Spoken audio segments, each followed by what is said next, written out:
ನಮಸ್ಕಾರ ಎಲ್ಲರಿಗೂ. ನಾನು ನಿಮ್ಮ ಪ್ರೀತಿಯ ರಾಯಚೂರು ಹುಡುಗಿ. ತಮಗೆಲ್ಲರಿಗೂ ಅಮ್ಮನ ಅಡುಗೆ ಮನೆ ಕಾರ್ಯಕ್ರಮಕ್ಕೆ ಹೃದಯಪೂರ್ವಕ ಸ್ವಾಗತ.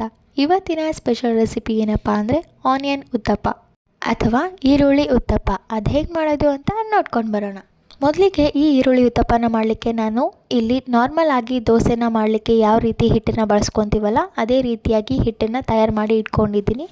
ಮತ್ತೊಂದು ಕಡೆ ದೋಸೆ ಕಾವಲಿನೂ ಕೂಡ ಕಾಯಲಿಕ್ಕೆ ಇಟ್ಟಿದ್ದೆ.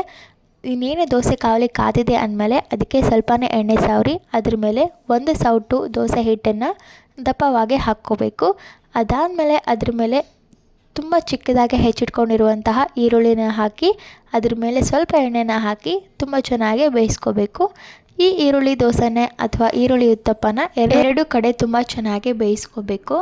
ನೀವೇ ನೋಡ್ತಿರ್ಬೋದು, ದೋಸೆನ ಒಂದು ಸೈಡ್ ಬೆಂದಾದಮೇಲೆ ಮತ್ತೊಂದು ಸೈಡ್ ಕೂಡ ತುಂಬಾ ಚೆನ್ನಾಗಿ ಬೇಯಿಸ್ಕೊಂಡಿದ್ದೀವಿ.